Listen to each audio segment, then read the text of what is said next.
Selamat pagi dan salam sejahtera. Perkenalkan, nama saya Brigida Dini. Saya adalah seorang guru pendidikan agama Katolik SMA Negeri 1 Serawai. Saya adalah peserta PPG dalam jabatan Batch 3 tahun 2025 di Sekolah Tinggi Pastoral Kateketik Santo Fransiskus Asisi Semarang. Nomor induk mahasiswa 25309250.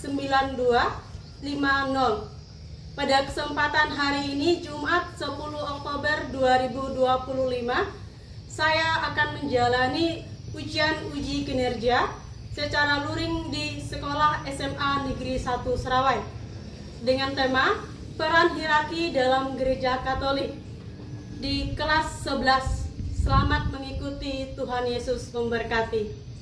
Silakan disiapkan dulu.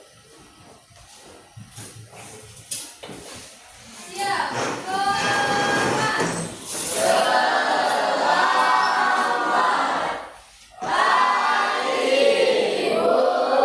Oke, selamat pagi. Bagaimana kabarnya? Luar biasa. Semuanya sehat? Sudah sarapan? Apa yang masih lapar? Ya. Oke, hari ini kita materinya tentang peran hierarki dalam Gereja Katolik ya. Itu tema kita hari ini. Nah, sebelum kita memulai kegiatan kita, lebih baik kita awali dengan doa pembuka sebagai ucapan syukur atas berkat Tuhan yang diberikan kepada kita pada hari ini. Siapa yang mau memimpin doa? Oke, hari ini gilirannya Dela dulu ya. Terima kasih. Oke, mari kita ambil sikap berdoa.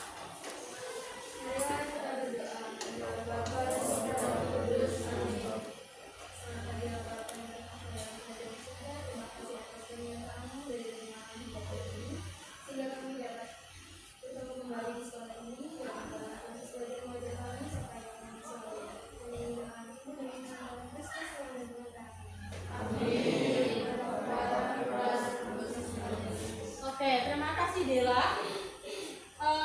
Baik, kita absen dulu ya. Apakah semuanya hadir? Ada yang tidak masuk?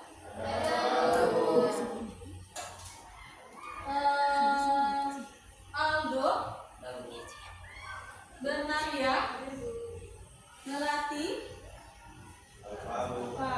Ibi, Juliana, Fransiskus Aditya, Monica, Alfanda, Raka, Temi, Katarina, Devi, Margareta Rindy, Karin, Ready, oke, Sisilia, terus Trio, ada semangat Trio, Dela, oke, Aldi, Alfa, Julius Fernando, oke, ini teman-teman yang tidak hadir ini kenapa? Ada yang tahu? Apa keterangan? Oke. Nah, masih semangat? Halo? Hai. Hai.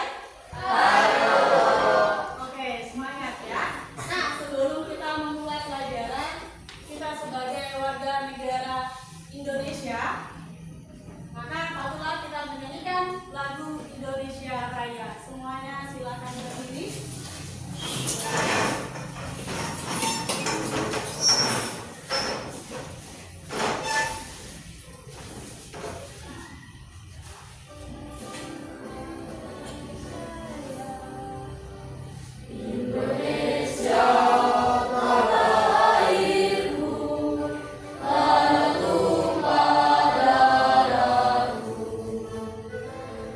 Sanalah aku berdiri, jadi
Semangat ya. Nah, hari ini masihnya judulnya apa tadi? Tema kita?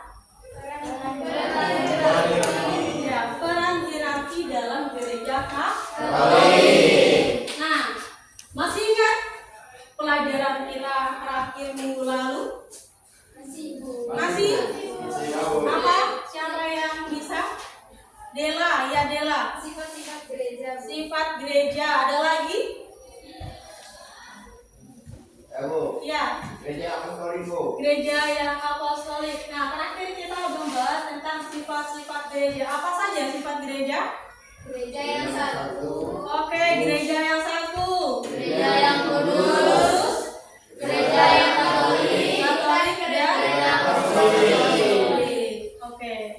Masih ingat semuanya ya? Nah, hari ini ada pertanyaan tentang tema kita, yaitu tadi peran hierarki dalam gereja Katolik. Pertanyaan yang pertama, apa itu hierarki atau struktur kepemimpinan? Ada yang tahu? Ada? Hierarki? Ya, nanti ini yang akan kita bahas. Apa dia? Struktur? itu kayak susunan gitu. Ya, susunan. Seperti kalau dalam kelas itu ada struktur organisasi dari ketua kelas, ya ada bawahan-bawahannya lagi dan anggotanya. Nah, kemudian apakah ada perbedaan tugas pemimpin dalam pemerintahan dengan pemimpin dalam gereja Katolik? Ya, nah itu. Kemudian hari ini kita menggunakan model pembelajaran PBL. Apa sih itu PBL? Pembelajaran berbasis masalah. Jadi kita harus cari masalah dulu. Siapa yang punya masalah? Ya, masalahnya ini apakah masalahnya selalu negatif? Tidak. Nah, masalah kalau ini model PBL kita fokusnya kepada peserta didik, di mana kita kaitkan dengan kehidupan nyata, kemudian kaitkan dengan materi yang kita pelajari hari ini. Nah, kalau begitu kita semakin video ini. Masalahnya dosa yang nama. Ada seorang kepala desa yang sangat bijaksana bernama Pak Heri. Pak Heri adalah pemimpin yang banyak diakui oleh semua pertanian di pemerintahan desa. Oke, jelas ya? Nah, di LKPD itu ada. Coba kalau itu sambil baca. Nah, masalah apa yang dialami sama Pak Budi?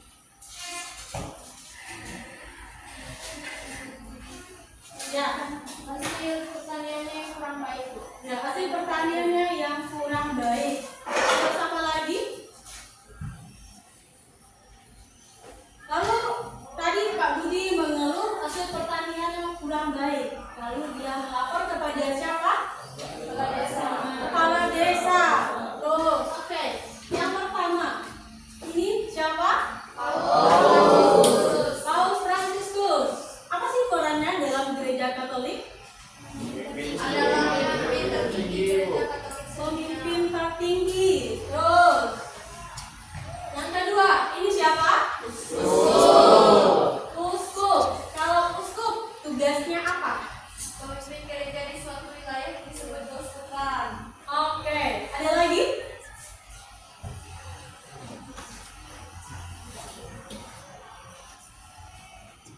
Tugasnya atau tugasnya ditempatkan di mana biasanya? Di keuskupan. Kemudian gambar yang ketiga. Ini siapa? Imam atau seringkali kita sebut sebagai pastor atau romo. Nah, ini tugasnya di mana? Orang yang menjaga kehidupan rohani jemaat, tempat peranan Tuhan saat personal. Ada yang lain? Di paroki. Yang penempatan tugasnya itu biasa di paroki.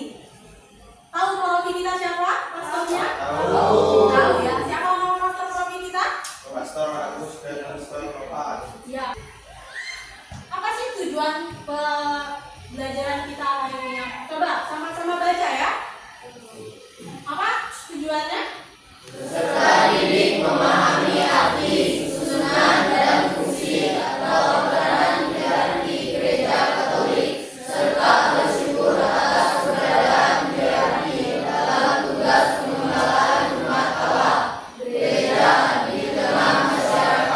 Oke, jadi tujuan pembelajaran kita dari tema peran hierarki dalam gereja. Inilah tujuannya, yaitu kita diminta untuk memahami arti. Kemudian apa sih susunannya bagaimana? Kemudian peran hierarki itu sendiri. Nah, setelah itu silakan kalian perhatikan tadi apa itu hierarki, ya kan?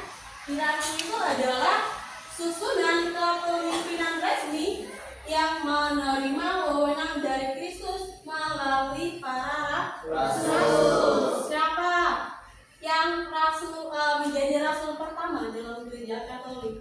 Petrus. Nah, jadi hierarki itu adalah susunan kepemimpinan dalam gereja. Tadi kalau dalam pemerintahan susunannya itu ya kurang lebih sama dengan gereja Katolik, dengan perannya itu yang berbeda. Kemudian,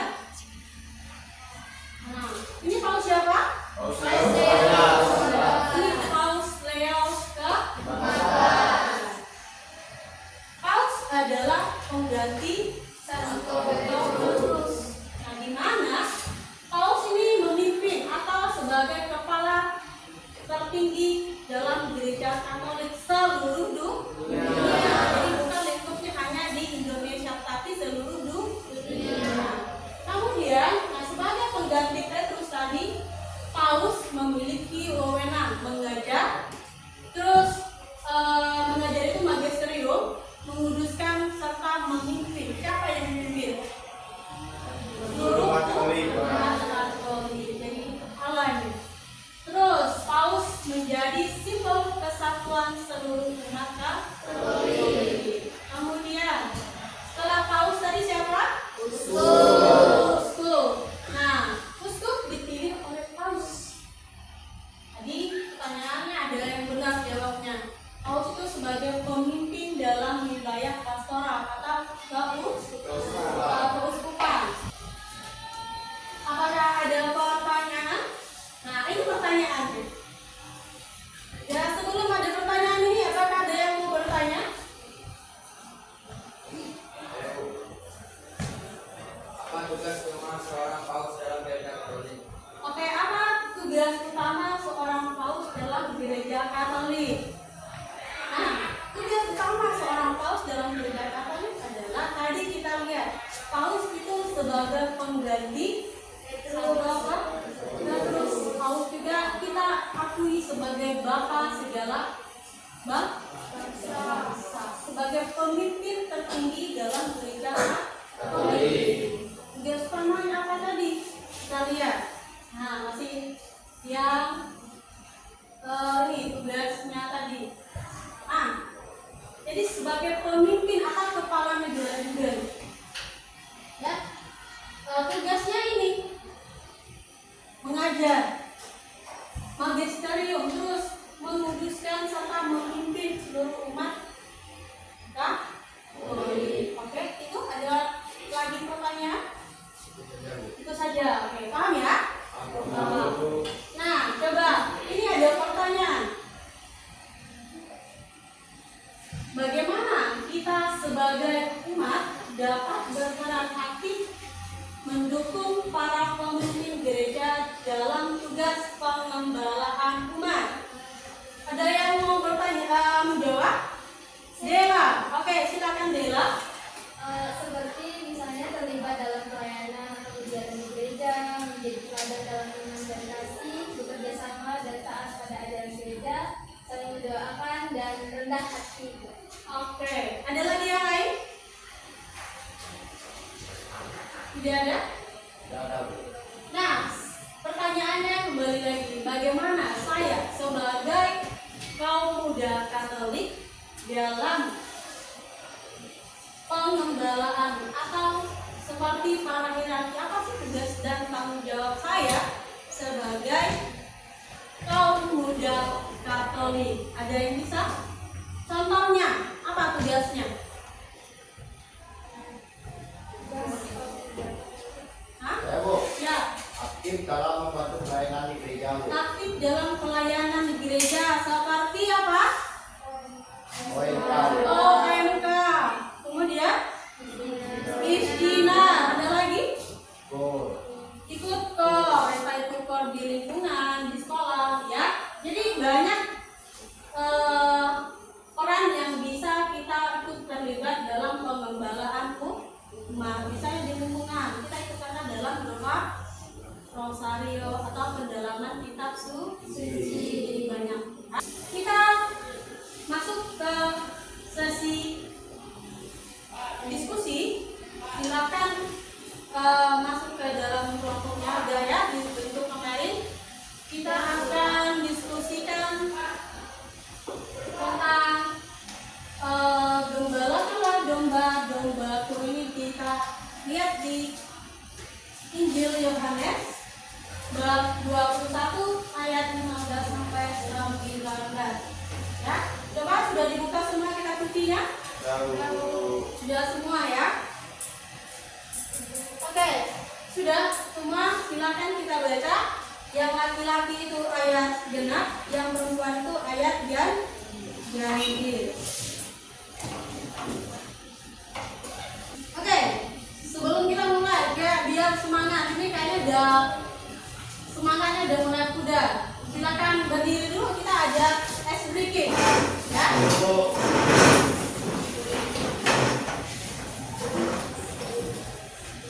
Saudara,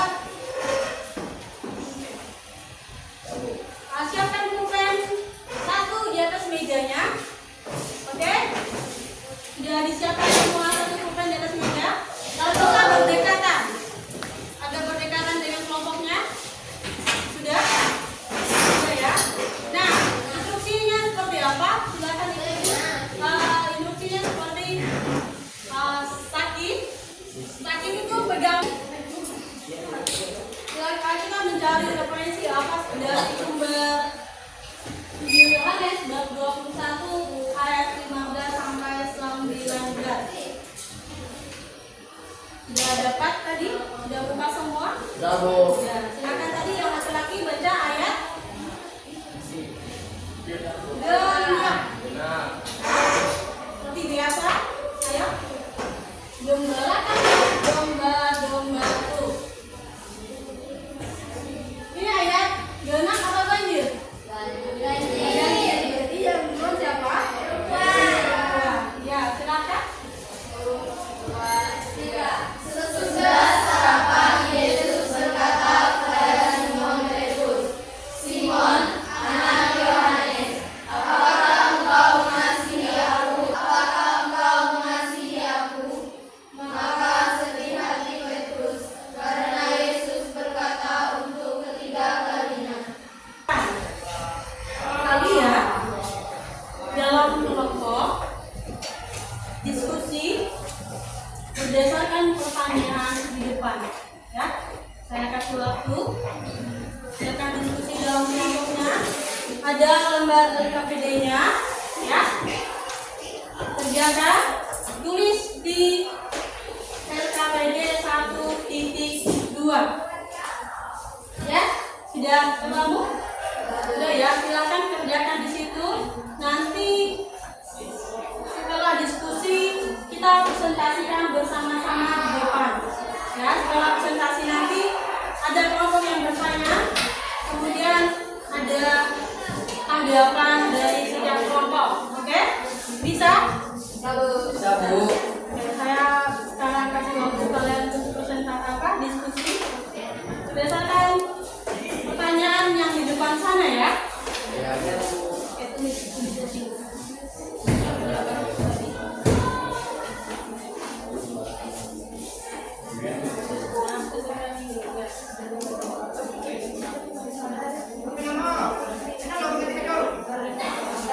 Oke, ada yang mau ditanyakan?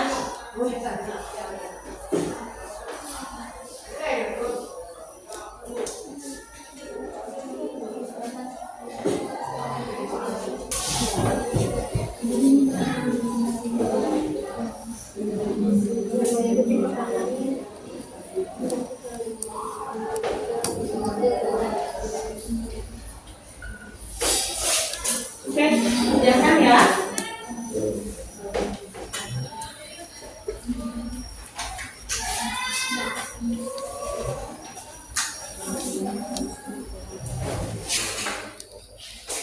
Ya, Bu. Sudah, oke. Nah, silakan kelompok Dela maju ke depan untuk konsentrasi ya. Yang lain silakan simak dengan perhatikan. Ya, Bu. Kalau ada yang mau ditanyakan nanti silakan bertanya. Ya, Bu. Oke? Kok di sini ada? Di sini ya. Oke, ya. Selamat pagi teman-teman. Gua akan memaparkan materi mengenai apa saja pertanyaan dari Yohanes 21 ayat 15 sampai 19. Oke, sebelum itu di sini kami akan memperkenalkan diri kami. Saya Felicia Dela sebagai moderator. Saya Yati yang sebagai presiden. Saya Yudhis Pernama sebagai pemateri. Ada Ridi sebagai pemateri. Oke, sekian perkenalan kami. Kami persilakan kepada pemateri yang membacakan materi. Jadi, siapa yang menanyakan kepada Petrus, apakah engkau mengasihi aku?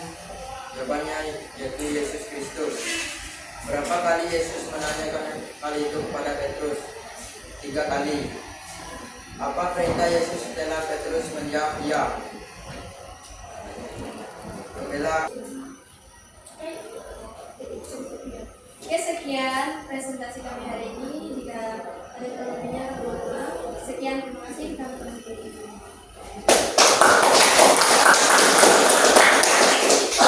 Oke, kelompok selanjutnya silakan. Kami Bu. Oke, Devi dan teman-teman silakan maju ke depan.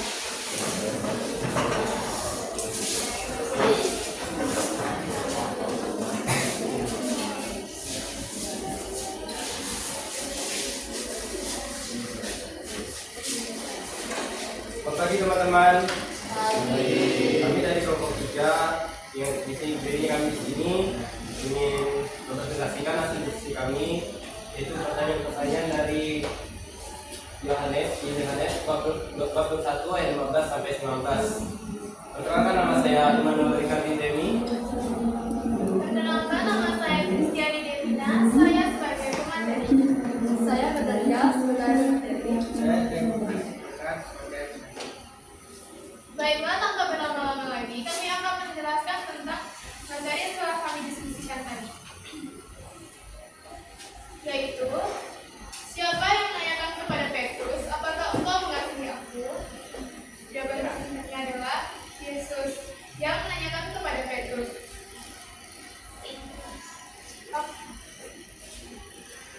Petrus pribadi yang dirasakan dari materi ini. Saya belajar bahwa Yesus ingin agar kasih kepadanya menjadi. Selamat pagi teman-teman. Pagi. Perkenalkan, kami dari kelompok 3 berdirinya kami di sini akan menjawab pertanyaan dari Injil Yohanes bab 21 ayat 15 sampai 19. Perkenalkan, nama saya Immanuel Ricardi Demi. Di sini saya sebagai moderator. Perkenalkan, nama saya Kristiani Devina. Saya sebagai pemateri. Saya Bataria sebagai pemateri.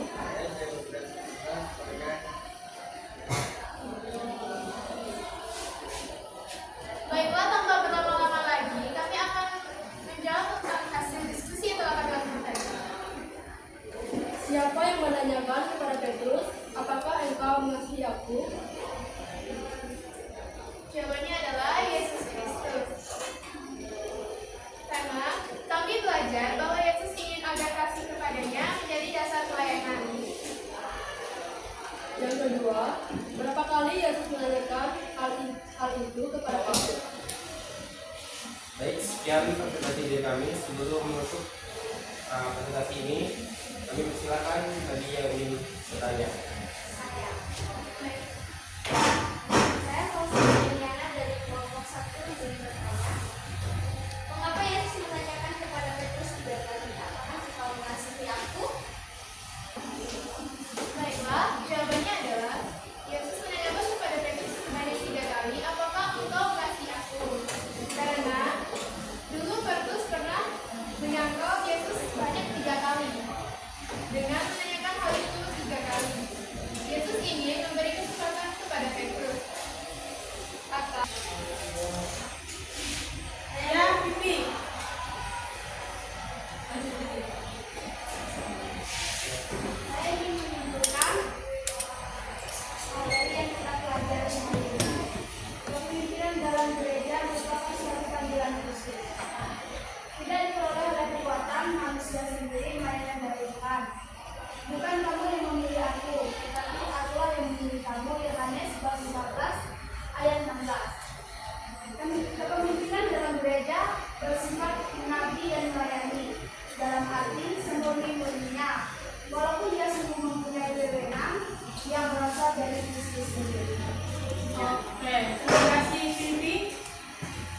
Ada lagi?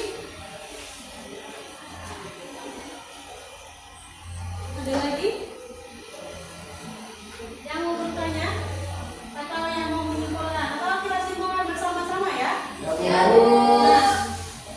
Nah, hierarki itu tadi kita jelaskan bersama di mana itu adalah susunan kepemimpinan dalam gereja Katolik, di mana pemimpin tertingginya adalah Paulus yang memiliki wewenang atas kekuasaan tertinggi.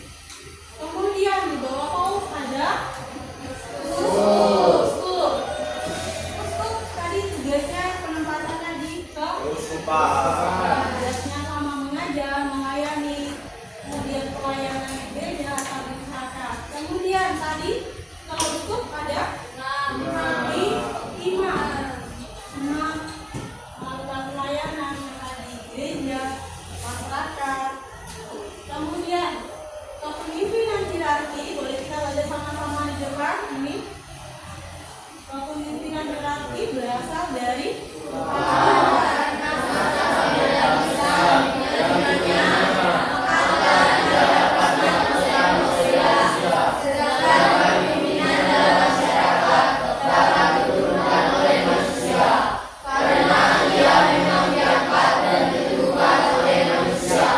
jadi itu adalah kesimpulan materi kita hari ini dan gimana ini jadi cukup sampai di sini materi kita tentang peran hierarki dalam gereja Katolik. Maka tugas kalian untuk minggu depan silakan ditulis tugas untuk minggu depan yang ada di depan ya, silakan ditulis yang ada di depan.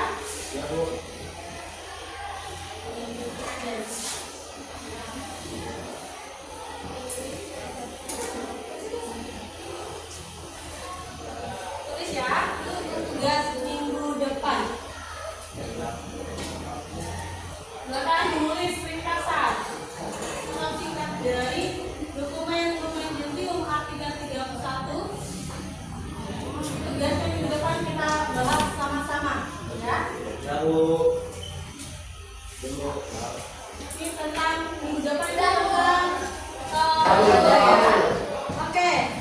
Kalau semuanya sudah menulis tugasnya, maka pelajaran kita hari ini kita tutup dengan sebuah lagu. Silakan semuanya berdiri.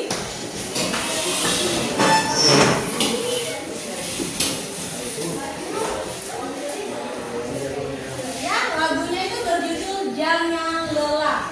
Sebagai pengikut Kristus, kita jangan mudah menyerah dalam pelayanan ya. Oke? Sudah siap? Siap.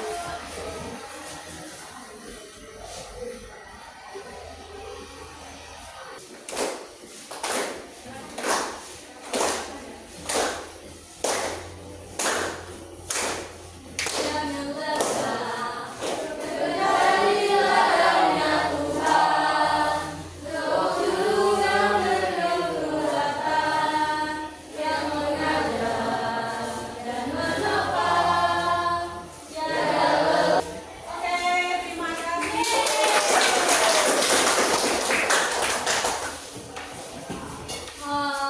Silakan duduk kembali. Untuk mengakhiri pelajaran kita pada hari ini, meminta satu orang yang bersedia untuk memimpin kita dalam doa.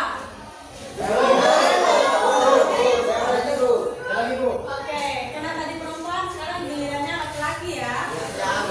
Ya, hari ini gilirannya Aditya dulu. Silakan Aditya, kita bersihkan doa yang baik. Marilah teman-teman